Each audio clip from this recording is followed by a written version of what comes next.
गुरु प्यारे साध संगत जी, राधा स्वामी जी, साध संगत जी, अगर आप हमारे YouTube चैनल पर नए हैं तो आपका हमारे चैनल पर स्वागत है। साध संगत जी, 30 जून 2025 में बाबा जी के जो दुबई में सवाल जवाब हुए थे, हम आपके साथ साझा करने जा रहे हैं। ये सवाल जवाब बहुत ही प्रभावशाली थे। तो संगत जी, आपसे निवेदन है कि आप बाबा जी के सवाल जवाबों को शुरू से अंत तक ज़रूर सुने जी। और अगर आप मेरे चैनल पर नए हैं तो चैनल को सब्सक्राइब करना ना भूलें जी। साध संगत जी, पहला सवाल एक सत्संगी ने पूछा कि बाबा जी, जब हम भजन सिमरन में बैठते हैं तो मन बार बार भटकता है, कितनी भी कोशिश कर लो टिकता ही नहीं, फिर मन बहुत निराश हो जाता है। क्या हम इस मार्ग के योग्य भी हैं? बाबा जी हल्का सा मुस्कुराए और उसे बहुत प्रेम पूर्वक समझाया कि ये जो निराशा है ना, ये भी मन का ही खेल है। तुम अपने प्रयास को कम मत करो। मन का बटना स्वाभाविक है, उसका काम ही यही है। परंतु तुम जब हर बार उसे पकड़कर अपने शब्द पर लाते हो तो तुम अपने गुरु के पास वापस चले जाते हो। फिर बाबा जी ने एक बच्चे के उदाहरण देते हुए समझाने का प्रयत्न किया कि देखो, एक बच्चा जब चलना सीखता है तो वह बार बार गिरता है, फिर बार बार उठता है, पर माँ तो हर बार उसकी हिम्मत बढ़ाती है ना। तुम गिरते हो, इसका मतलब ये नहीं कि तुम चल नहीं सकते, इसका मतलब ये है कि तुम चलना सीख रहे हो। इसलिए जब मन भागे उसको डांटो मत, प्यार से, सुमरन से, शब्द से पकड़ो और दोबारा लाओ। जैसे जैसे अभ्यास होगा मन भी टिकेगा, पर सबसे ज़रूरी है लगातार कोशिश करते रहना। फिर उसके बाद एक बुजुर्ग ने बाबा जी से सवाल किया कि बाबा जी, हम कई वर्षों से सेवा, सत्संग और सुमरन कर रहे हैं, फिर भी हमारे जीवन में दुख और समस्याएं कम नहीं होती। क्या इसका मतलब ये है कि हमारी साधना में कोई कमी है? इस पर बाबा जी ने बहुत ही प्रेम पूर्वक और बहुत ही गहराई से इसे समझाया कि देखो बेटा, भजन सिमरन और सेवा कोई सौदा नहीं है कि हमने भजन सेवा और सिमरन की और उसके बदले में सुख मिलना शुरू हो जाए। ये एक प्रेम मार्ग है जहाँ हम मालिक की रजा में जीना सीखते हैं। कभी कभी दुख इसलिए आते हैं ताकि हम और मजबूत बने, ताकि हम और गहराई से मालिक की ओर मुंह मोड़े। अगर हर चीज़ हमारी इच्छा से होने लगी, फिर मालिक की कमी कहाँ से हुई? सेवा सुमरन हमें कर्मों को सहने की शक्ति देती है। जैसे छतरी बारिश को रोक नहीं सकती पर भीगने से बचा सकती है, वैसे ही भक्ति हमारे जीवन की छतरी है, ये हमें टूटने नहीं देती। फिर एक महिला ने नम आंखों से बाबा जी से सवाल किया कि बाबा जी, हाल ही में मेरे पिता का देहांत हुआ है, मैं उनसे बहुत जुड़ी हुई थी, अब बहुत अकेलापन महसूस होता है, क्या उन्हें मैं फिर से देख पाऊंगी? बाबा जी ने बहुत गहराई से उत्तर दिया कि बेटा, कि ये शरीर है जो नाशवान है, शरीर नाशवान है, आत्मा नहीं है। जब किसी अपने का शरीर छूटता है तो हमें लगता है कि वो चले गए, वो तो मालिक की चरणों में पहुंच रहे हैं। हम उनसे आत्मिक स्तर पर जुड़े रहते हैं। अगर हम सच्चे मन से भक्ति करें और मालिक की ओर बढ़े तो हम भी एक दिन उस लोक में होंगे जहाँ ना जुदाई होना, ना ही दुख है। तुम अकेली नहीं हो, तुम्हारे पिता आज भी तुम्हारी आत्मा के करीब हैं। इसलिए मालिक से यही दुआ करो कि वो उनकी आत्मा को शांति दे और तुम्हें संवर दे। फिर एक युवक ने बाबा जी से सवाल किया कि बाबा जी, मेरा मन बार बार दुनिया की तरफ भागता है, जबकि मैं जानता हूँ कि ये सब माया है, फिर भी इससे बाहर नहीं निकल पाता। क्या ये कमजोरी है? बाबा जी ने उसे बहुत गहराई और प्यार से समझाया और कहा, बिल्कुल नहीं बेटा, ये कमजोरी ना ही, ये मनुष्य का स्वभाव है। जब तक हम इस शरीर में हैं तब तक मन का खिंचाव रहेगा, पर तुम्हारा ये सवाल पूछना ही इस बात का संकेत है कि तुम्हारे अंदर जागरूकता है, और यही जागरूकता तुझे धीरे धीरे उस स्थिति तक ले जाएगी यहाँ माया का आकर्षण फीका लगेगा। मन के आकर्षण को हम भजन सिमरन से संतुलित कर सकते हैं। जैसे कोई बच्चा चमकदार खिलौनों की तरफ भागता है, पर जब माँ उसे गोद में उठा लेती है तो सब भूल जाता है। कैसे ही जब हम मालिक के शब्द में रंग जाते हैं तो दुनिया की चमक खत्म हो जाती है।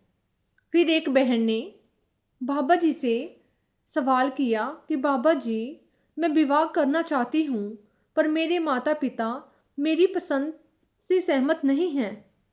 क्या अपने मन की सुननी क्या अपने मन की सुननी चाहिए या अपने माता पिता की? बाबा जी ने उस बहन को बहुत प्यार और गहराई से समझाया कि बेटा, ये जीवन का महत्वपूर्ण निर्णय है। इसमें केवल मन की या भावनाओं की नहीं, विवेक की जरूरत है। माता पिता तुम्हारे शुभचिंतक है, पर तुम्हारी जिंदगी तुम्हें ही जीनी है। अगर तुम्हारी पसंद सही है, उसका स्वभाव, उसकी जीवन शैली, विचार तुम्हारे और तुम्हारे परिवार के अनुकूल है, तो निम्रता और धैर्य से अपने माता पिता को समझाओ। पर विरोध केवल अहंकार और जिद से हो तो वहाँ प्रेम से संवाद जरूरी है। दोनों पक्षों की भावना का सम्मान करना ही सच्ची भक्ति है। फिर किसी ने बाबा जी से पूछा, बाबा जी से सवाल किया कि बाबा जी, जीवन में बहुत लोग हमें नीचा दिखाते हैं और अपमानित करते हैं। ऐसे समय में हमें क्या चुप रहना चाहिए या फिर अपने हक के लिए बोलना चाहिए? बाबा जी ने उसे बहुत प्रेम पूर्वक और गहराई से समझाया कि बेटा, कि अगर हम और अपमान का उत्तर अपमान से देंगे तो हम भी उसी स्तर पर आ जाते हैं, पर इसका मतलब ये नहीं कि हम अन्याय सहते रहें। फर्क सिर्फ तरीका चुनने में है। संत मत हमें सिखाता है कि हम शांति और नम्रता से लेकिन स्पष्ट शब्दों में अपनी बात कहें।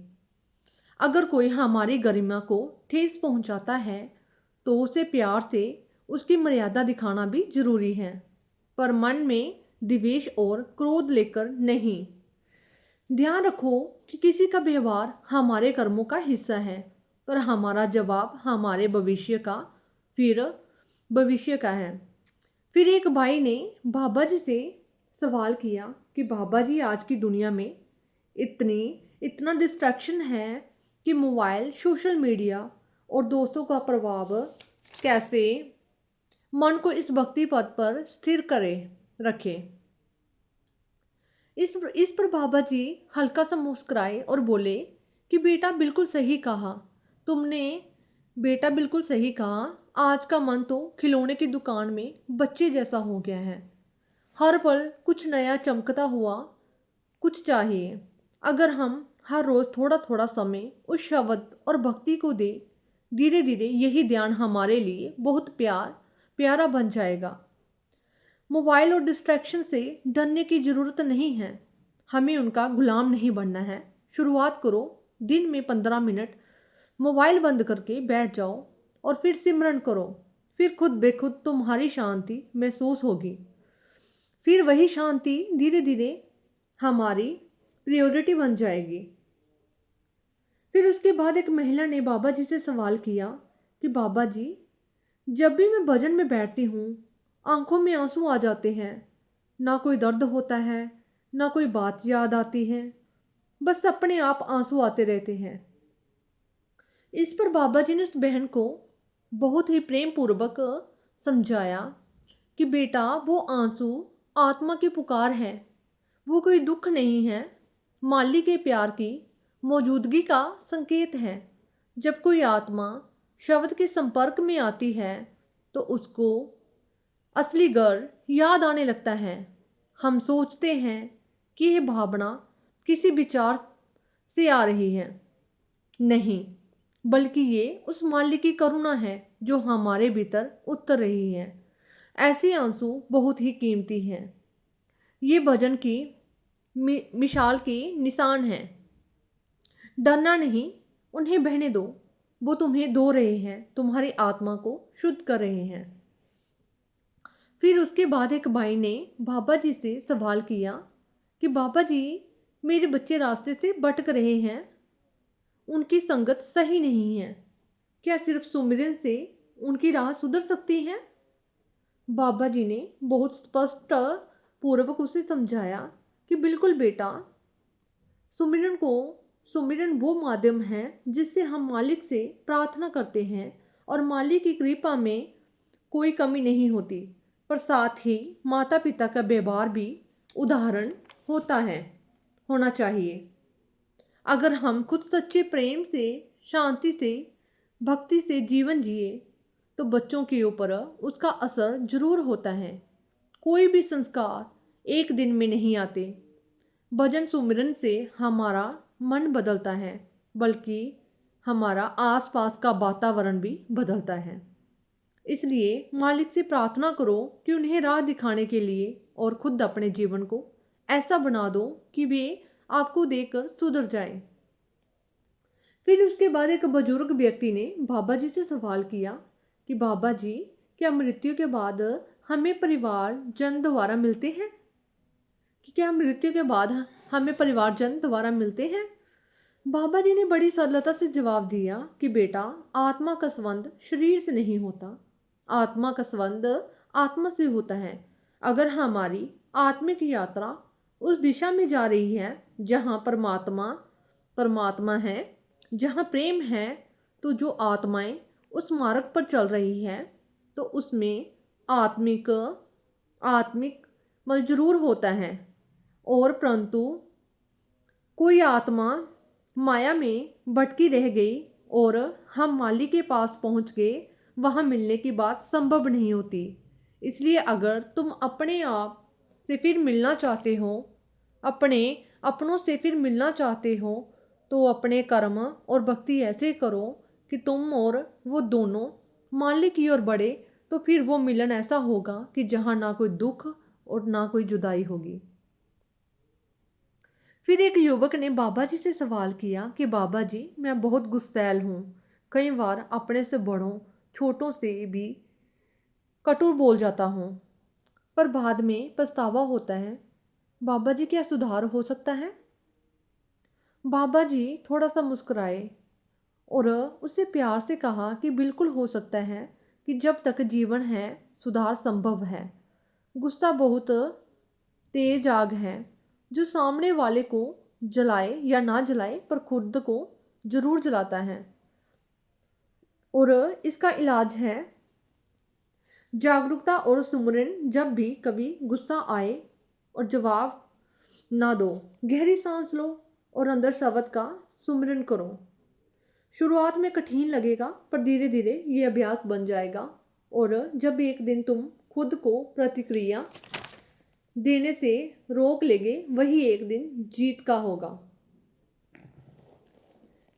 फिर एक महिला ने सवाल किया कि बाबा जी, जब हम बहुत सेवा करते हैं और कोई उसकी कदर नहीं करता, उल्टा निंदा करता है, तो मन बहुत टूटता है, क्या करें? इस पर बाबा जी ने उस बीबी को समझाया कि बेटा, सेवा अगर मान सम्मान के लिए हो तो वह व्यापार बन जाती है, पर अगर सेवा सिर्फ मालिक की खुशी के लिए हो और निंदा और प्रयास तुम्हें कभी प्रभावित नहीं करेंगे। जब हम सेवा करते हैं तो उसका साक्षी मालिक होता है।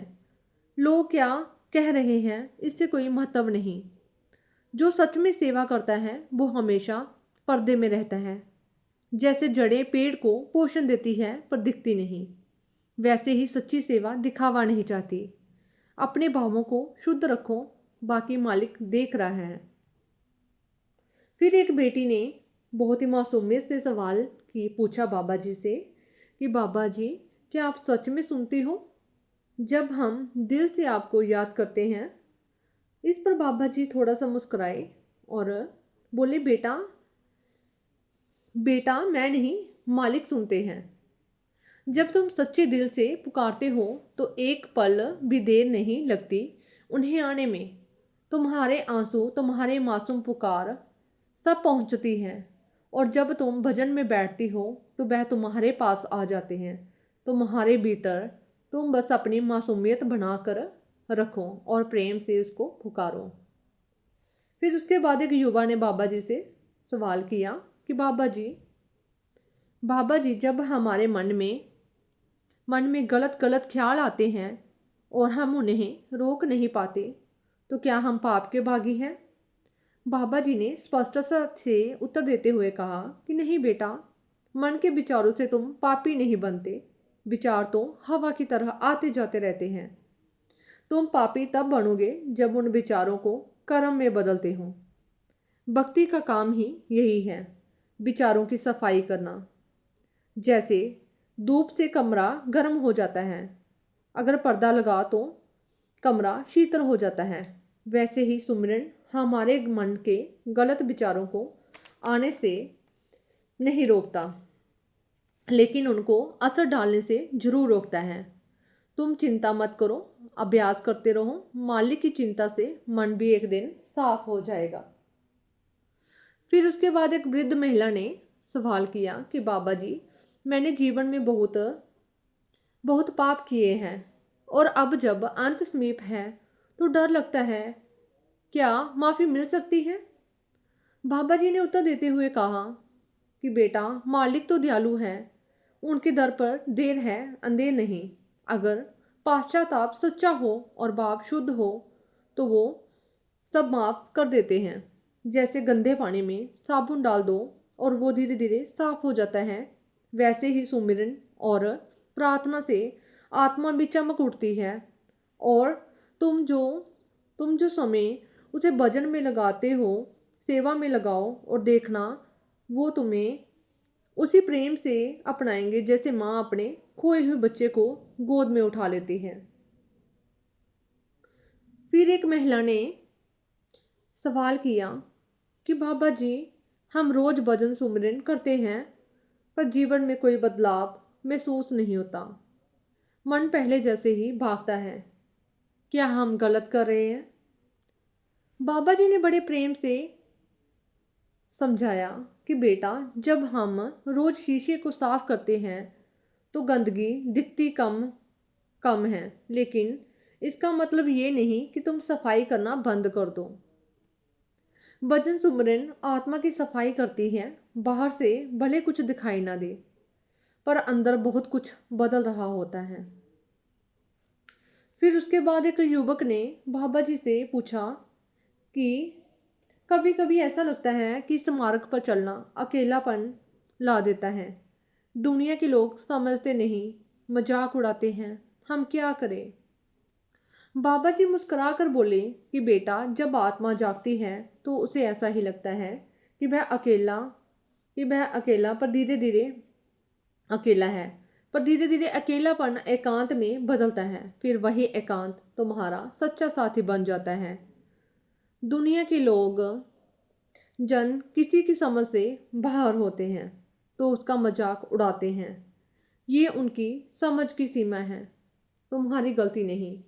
तुम अपने रास्ते पर विश्वास बना के रखो। जो अकेलापन आज तुम्हें बोझ लगता है, कल वही अकेलापन भजन में मधुर संगीत बन जाएगा। फिर उसके बाद एक बाई ने बाबा जी से सवाल किया कि बाबा जी, मैं हर बार प्रण करता हूँ कि आज सच्चे मन से भजन करूँगा, क्रोध नहीं करूँगा, गलत आते छोड़ दूँगा, पर मन 2 दिन भी नहीं टिक पाता। बाबा जी ने उस भाई को बहुत ही कोमलता से और बहुत ही प्यार से जवाब दिया कि नहीं बेटा, ये भक्ति की शुरुआत है। जैसे कोई बच्चा पहली बार चलता है, फिर गिरता है, फिर चलता है, फिर गिरता है, पर माँ ये नहीं कहती कि अब चल मत। तुम्हारा गिरना ये दिखाता है कि तू चलने की कोशिश कर रहे हो।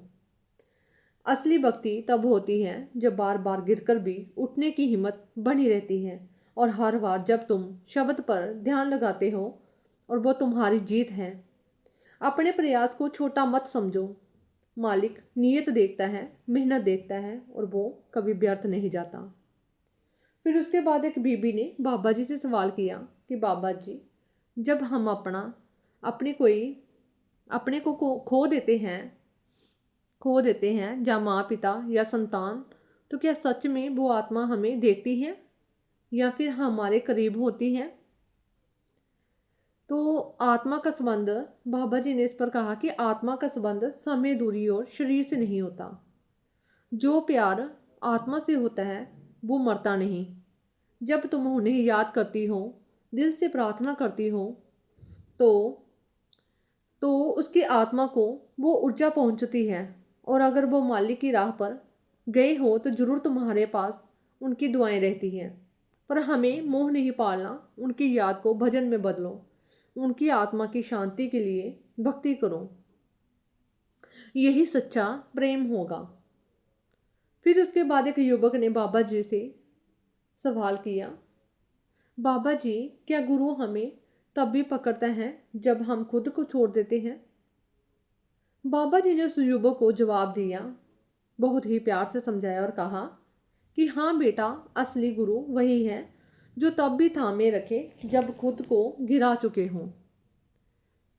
जब तुम्हारे हाथ छूट छूट गए हों, जब तुम्हारे हाथ छूट जाए तब उसके हाथ छूट जाते हैं। तुम अपने आप से दूर हो सकते हो, लेकिन गुरु तुमसे कभी दूर नहीं होता। वो हर पल देख रहा होता है, तुम्हारी आह भी, तुम्हारी हार भी। तुम बस पुकारते रहो, एक पल भी तुम्हारी पुकार अनसुनी नहीं जाती। जब संसार छोड़ देता है तब मालिक सबसे नज़दीक होता है। फिर एक बुजुर्ग से फिर एक बुजुर्ग ने बाबा जी से सवाल किया कि बाबा जी, उम्र ढल गई है, अब बहुत देर हो गई है, क्या मालिक अभी स्वीकार करेगा? बाबा जी मुस्कुराए और कहा कि मालिक के दर पर देर नहीं होती। उसके दर पर कोई घड़ी देखकर नहीं आता। तुम्हें एक कदम बढ़ाओ, वो 100 कदम तेरी ओर बढ़ाएगा। भजन सिमरन में उम्र कोई वादा नहीं है। भावना चाहिए, समर्पण चाहिए। तुम जितनी भी उम्र हो, जितनी भी उम्र बाकी है, उसे प्रेम से शब्द में लगाओ। देखना मालिक कैसे तुम्हें अपनी बाहों में भर लेगा। फिर एक महिला ने बाबा जी से सवाल किया कि मेरे पति संत मंत में विश्वास नहीं करते, भजन का मजाक उड़ाते हैं। फिर कई बार मेरे मन में गुस्सा आता है, मैं क्या करूं? बाबा जी ने उस महिला को बहुत प्रेम से उत्तर दिया कि बेटा, विश्वास किसी भी थोपा नहीं, किसी पर भी थोपा नहीं जाता। प्रेम और व्यवहार से ही किसी का मन जीता जा सकता है। तो उसे कुछ ना कहो, बस भजन सिमरन करते रहो और अपने व्यवहार में मधुरता रखो। जब वो तेरे व्यवहार और शांति और धैर्य, निम्रता देखेंगे तो एक दिन उनके मन में भी जिज्ञासा जागेगी। संत मंत किसी को बदलने का नाम नहीं, खुद को बदलने का नाम है। तो साथ संगत जी, ये सभी जो दुबई में सवाल जवाब हुए थे बाबा जी और संगत के बीच में, मैंने आपके साथ साझा करे हैं। तो साथ संगत जी, आपसे निवेदन है कि अगर आप और भी ऐसे वीडियो देखना चाहते हो और भी न्यू अपडेट्स देखना चाहते हो तो आप मेरे चैनल को सब्सक्राइब कर सकते हो जी। राधा स्वामी जी।